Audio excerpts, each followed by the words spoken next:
ஒவ்வொரு புராணத்திற்கும் ஒரு உண்மை உண்டு. ஒவ்வொரு உண்மைக்கும் ஒரு கதை உண்டு. Thank you for watching our channel. ஓம் நமசிவாய. அனைவருக்கும் வணக்கம். மகாவிஷ்ணுவின் 10 அவதாரங்கள் பற்றி நாம் அனைவரும் அறிந்திருப்போம். தர்மம் தழைக்கவும் அதர்மத்தை அழிக்கவும் அவர் எடுத்த மச்ச, கூர்ம, வராக அவதாரங்களின் கதைகளை கேட்டிருப்போம். ஆனால் ஆதியும் அந்தமும் இல்லாத அந்த பரமசிவனும் தன் பக்தர்களை காக்கவும் உலகை சமநிலைப்படுத்தவும் பல அவதாரங்களை எடுத்திருக்கிறார் என்பது உங்களுக்கு தெரியுமா? ஆம், புராணங்களின்படி சிவபெருமான் மொத்தம் 19 அவதாரங்களை எடுத்துள்ளார். அவை ஒவ்வொன்றும் ஒவ்வொரு காரணத்திற்காக அதர்மத்தை அழிக்கவும் பக்தர்களின் அகந்தையை அடக்கவும் அன்பை நிலைநாட்டவும் எடுக்கப்பட்டவை.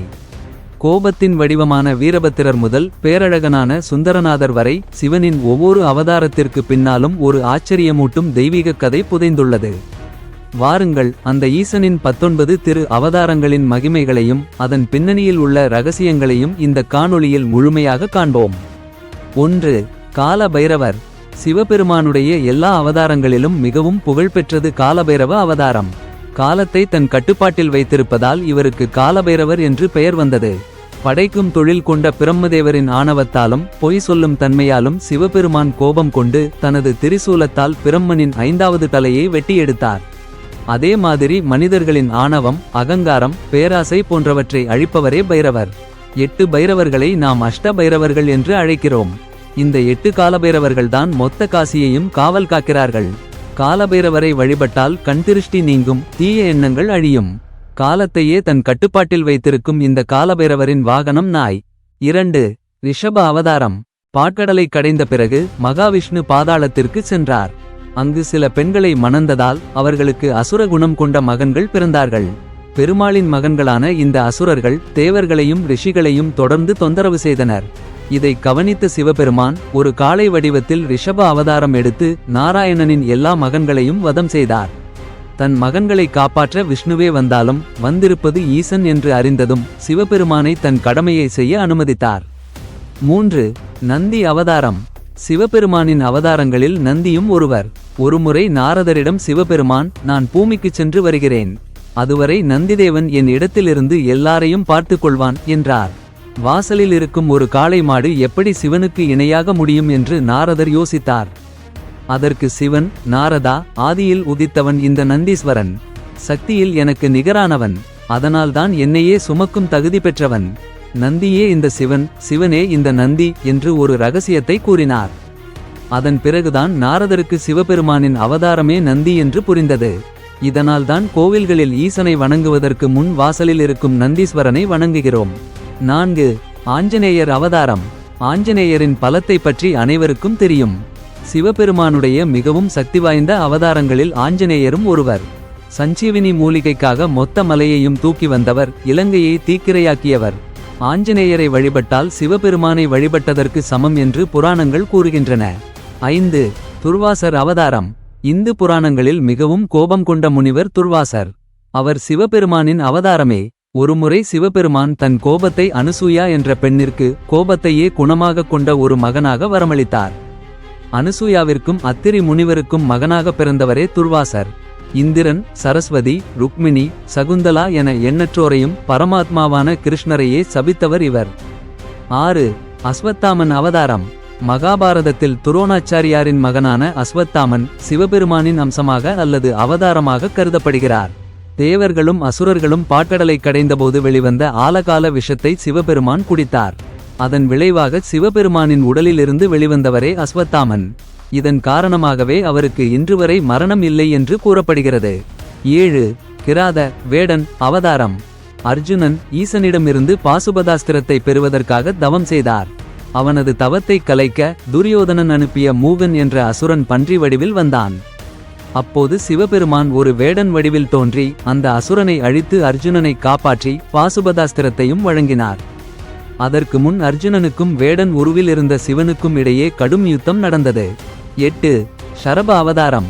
சத்திய யுகத்தில் தன் பக்தன் பிரகலாதனை காப்பாற்ற மகாவிஷ்ணு நரசிம்ம அவதாரம் எடுத்து இரணியகசிபுவை வதம் செய்தார். அசுரனை வதம் செய்த பிறகும் நரசிம்மரின் கோபம் தணியவில்லை. அவரது உக்கிரத்தை கட்டுப்படுத்தவே சிவபெருமான் பாதி சிங்கம், பாதி பறவை மற்றும் மனித உடல் கொண்ட ஷரப அவதாரம் எடுத்தார். 9. ஃபிப்லாத் அவதாரம். ததீசி முனிவரின் மகனாக சிவபெருமான் பிறந்தார். தேவர்களுக்காக தன் முதுகெலும்பை வஜ்ராயுதமாக தந்ததால் ததீசி முனிவர் இறந்தார். கணவன் இறந்த துக்கம் தாழாமல் அவரது மனைவியும் கைக்குழந்தையை ஒரு காட்டில் விட்டுவிட்டு உயிரை மாய்த்து கொண்டாள். அந்த குழந்தையே ஃபிப்லாத். சனி தேவரின் தாக்கத்தால் தான் தன் பெற்றோர் இறந்தனர் என்பதை அறிந்த ஃபிப்லாத் சனி பகவானுக்கு தண்டனை அளித்து 16 வயதிற்குட்பட்ட குழந்தைகளை இனி நீ தொந்தரவு செய்யக்கூடாது என்று கூறினார். இதன் காரணமாகவே சனிதேவர் குழந்தைகளை ஒன்றும் செய்வதில்லை. 10. வீரபத்திரர் அவதாரம். தட்சன் நடத்திய யாகத்திற்கு அழைக்கப்படாததால் சிவனின் தடையையும் மீறிச் சென்றார் சதிதேவி. அங்கு தன் தந்தை தட்சனால் அவமானப்படுத்தப்பட்டதால் யாகத்தீயில் தன்னை மாய்த்து கொண்டார்.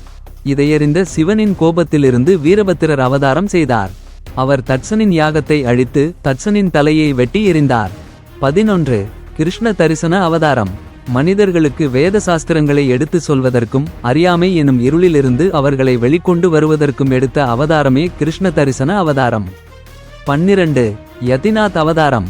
காட்டில் வாழ்ந்த ஒரு தம்பதியினரை சோதிப்பதற்காக சிவபெருமான் ஒரு விருந்தினராக யதிநாத் அவதாரம் எடுத்தார். வந்த விருந்தினரை தங்கள் இல்லத்தில் தங்க வைத்து அந்த தம்பதியினர் குளிரிலும் மழையிலும் வெளியே படுத்திருந்தனர். அப்போது கணவன் ஒரு காட்டு விலங்கால் இறக்க அதை கண்ட மனைவியும் உயிர் துறந்தாள். அவர்களின் தியாகத்தை மெச்சிய சிவபெருமான் அவர்களுக்கு தன் உண்மையான உருவத்தை காட்டி அடுத்த ஜென்மத்தில் அரச குடும்பத்தில் பிறக்க வரம் அளித்தார். 13. பிக்ஷுவர்ய அவதாரம். பக்தர்களை காப்பதற்காக எடுத்த அவதாரம் இது. மனிதர்களை காத்ததால் இவருக்கு பிக்ஷுவரியர் என்று பெயர் வந்தது. 14. சுரேஸ்வரர் அவதாரம்.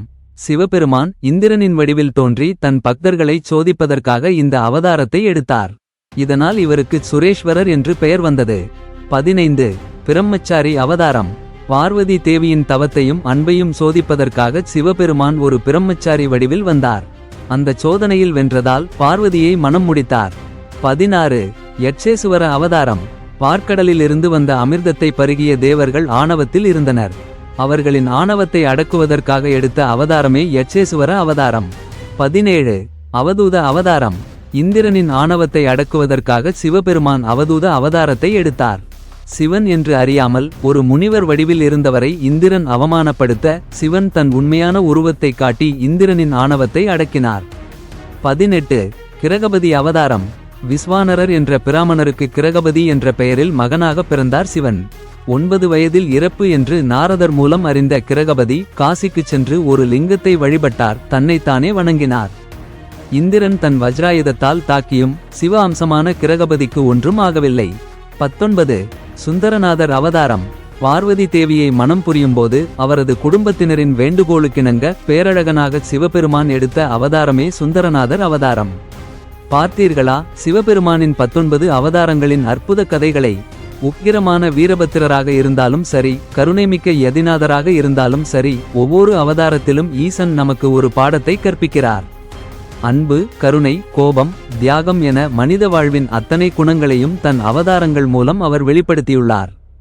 தீயவர்களை அழிப்பது மட்டுமல்ல, பக்தர்களின் ஆணவத்தை அடக்கவும் அவர்களை சோதித்து நல்வழிப்படுத்தவுமே ஈசன் அவதரிக்கிறார். இந்த 19 அவதாரங்களில் உங்களை மிகவும் கவர்ந்த அவதாரம் எது?